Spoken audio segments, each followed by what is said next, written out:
ओम नमः शिवाय। मैं रजनी मिश्रा अपने चैनल रंग बिरंगी दुनिया में आप सभी का अभिनंदन करती हूँ। तो मैं आप लोगों को पुराण से कोटि रुद्र संहिता से शिव जी के 12 ज्योतिर्लिंगों के बारे में बता रही हूँ।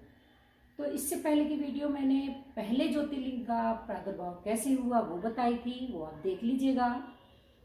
और आज मैं दूसरा जो महादेव जी का ज्योतिर्लिंग स्वरूप हुआ मल्लिकार्जुन, जो कि आंध्र प्रदेश में है, आज मैं उसके बारे में बताऊंगी। मल्लिकार्जुन और महाकाल नामक ज्योतिर्लिंगों के आविर्भाव की कथा और उनकी क्या महिमा है।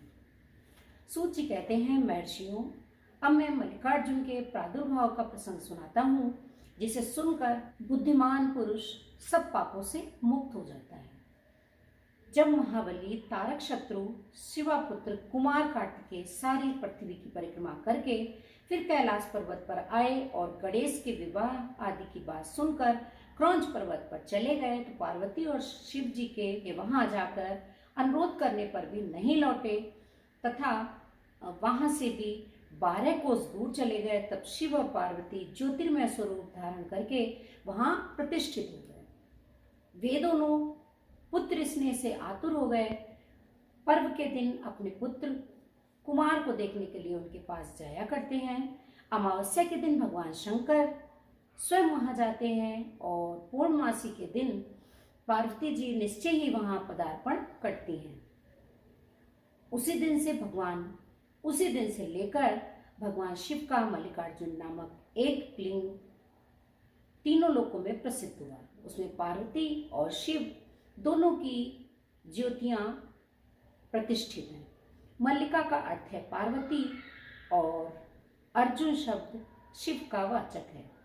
उस लिंग का जो दर्शन करता है वह समस्त पापों से मुक्त हो जाता है और संपूर्ण अभीष्ट को प्राप्त कर लेता है। इसमें कोई संशय नहीं है।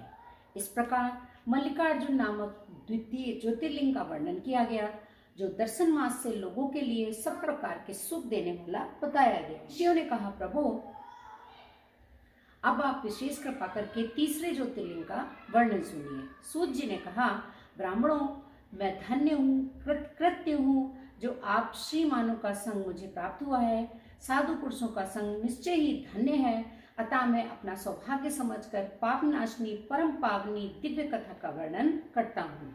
तुम लोग आदर पूर्वक सुनो। अवंती नाम से प्रसिद्ध एक रमणीय नगरी है, जो समस्त देहधारियों को मोक्ष प्रदान करने वाली है। वह भगवान शिव को बहुत ही प्रिय, परम पुण्यमयी और लोक पावनी है। उस पुरी में एक श्रेष्ठ ब्राह्मण रहते थे, जो शुभ कर्म परायण, वेदों के स्वाध्याय में संलग्न तथा वैदिक कर्मों के अनुष्ठान में सदा तत्पर रहते थे। वे घर में अग्नि की स्थापना करके प्रतिदिन अग्निहोत्र करते और शिव की पूजा में सदा तत्पर रहते थे। वे ब्राह्मण देवता प्रतिदिन पार्थिव शिवलिंग बनाकर उसकी पूजा किया करते थे। वेद प्रिय नामक वे ब्राह्मण देवता सम्यक ज्ञानार्जन में लगे रहते थे, इसलिए उन्होंने संपूर्ण कर्मों का फल पाकर वह सद्गति प्राप्त कर ली थी, जो संतों की को भी दुर्लभ है। उनके शिव पूजा परायण 4 तेजस्वी पुत्र थे, जो पिता माता से सद्गुणों में कम नहीं थे। उनके नाम थे देवप्रिय, प्रियमेघा, सुकृत और सुब्रत। उनके सुखदायक गुण वहां सदा बढ़ने लगे। उनके कारण अवंती नगरी ब्रह्म तेज से परिपूर्ण हो गई। उसी समय रत्नमाल पर्वत पर दूषण नामक एक धर्मद्वेषी असुर ने ब्रह्मा जी से वर पाकर वेद, धर्म और धर्मात्माओं पर आक्रमण किया। अंत में उसने सेना लेकर अवंती यानी कि उज्जैन के ब्राह्मणों पर भी चढ़ाई कर दी। उसकी आज्ञा से 4 भयानक दैत्य चारों दिशा में प्रलयाग्नि के समान प्रकट हो गए, परंतु वे शिव विश्वासी ब्राह्मण बंधु उनसे डरे नहीं। जब नगर के ब्राह्मण बहुत घबरा गए, तब उन्होंने उनको आश्वासन देते हुए कहा, आप लोग भक्तवत्सल भगवान शंकर पर भरोसा रखें। यूं कह शिवलिंग का पूजा करके वे भगवान शिव का ध्यान करने लगे।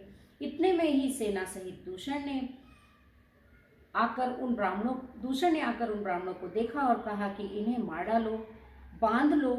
वेद प्रिय के पुत्र उन ब्राह्मणों के उस समय उस दैत्य की कही हुई बात, ब्राह्मणों ने उस देव दैत्य की कही हुई बात नहीं सुनी, क्योंकि वे भगवान शंभु के ध्यान मार्ग में स्थित थे।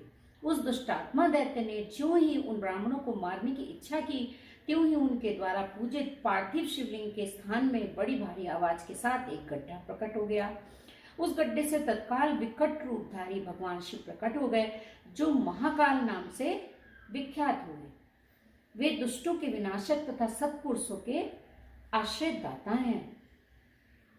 उन्होंने उन दैत्यों से कहा कि अरे खल, मैं तुझ जैसे दुष्टों के लिए महाकाल प्रकट हुआ हूं, तुम इन ब्राह्मणों के निकट से दूर भाग जाओ। ऐसा कहकर महाकाल शंकर ने सेना सहित दूषण को अपने हुंकार मात्र से तत्काल भस्म कर दिया। कुछ सेना उनके द्वारा मारी गई और कुछ भाग खड़ी हुई। परमात्मा शिव ने दूषण का वध कर डाला। जैसे सूर्य को देखकर संपूर्ण अंधकार नष्ट हो जाता है, उसी प्रकार भगवान शिव को देखकर उसकी सारी सेना अदृश्य हो गई। देवताओं की दुदुम्बियां बज उठी और आकाश से फूल की वर्षा होने लगी। उन ब्राह्मणों को आश्वासन दे सुप्रसन्न हुए स्वयं महाकाल महेश्वर शिव ने उनसे कहा, तुम लोग वर मांगो। उनकी यह बात सुनकर वे सब ब्राह्मण हाथ जोड़कर भक्ति भाव से भली भांति प्रणाम करके नतमस्तक होकर बोले। द्विजों ने कहा कि महाकाल महादेव, दुष्टों को दंड देने वाले प्रभु शंभु, आप हमें संसार सागर से मोक्ष प्रदान करें। शिव, आप जनसाधारण की रक्षा करने के लिए सदा यही रहें। प्रभु शंभु, अपना दर्शन करने वाले मनुष्यों का आप सदा ही उद्धार करें। सूत जी कहते हैं, महर्षियों उनके ऐसा कहने पर उन्हें सद्गति देव भगवान शिव अपने भक्तों की रक्षा के लिए उस परम सुंदर गड्ढे में स्थित हो गए। वे ब्राह्मण मोक्ष पा गए और वहां चारों ओर ही एक एक कोस भूमि लिंग रूपी भगवान शिव का स्थल बन गई। वे शिव भूतल पर महाकालेश्वर के नाम से विख्यात हुए। ब्राह्मणों, उनका दर्शन करने से स्वप्न में भी कोई दुख नहीं होता। जिस कामना को लेकर कोई उस लिंग की उपासना करता है, उसे अपना मनोरथ प्राप्त हो जाता है तथा परलोक में मोक्ष भी मिल जाता है। बोलो शंकर भगवान की जय, बोलो महाकालेश्वर की जय। तो आप लोगों को आज मैंने दूसरे ज्योतिर्लिंग, भगवान शिव के दूसरे ज्योतिर्लिंग मल्लिकार्जुन और तीसरे ज्योतिर्लिंग जो कि उज्जैन में स्थित है महाकालेश्वर के बारे में बताया। अगर आपको हमारी इस तरह की वीडियो पसंद आ रही हैं तो प्लीज़ लाइक शेयर तो करिएगा ही, और साथ ही में अगर चैनल में पहली बार आए हों तो चैनल को सब्सक्राइब भी ज़रूर कर लीजिएगा, क्योंकि इस चैनल में मैं ऐसी ही धार्मिक और मोटिवेशनल इस तरह की वीडियो लाती रहती हूँ। और सब्सक्राइब करना तो बिल्कुल फ्री है। सब्सक्राइब करने के बाद बगल में लगी बेल आइकन जरूर दबा दीजिएगा। Thank you. ओम नमः शिवाय।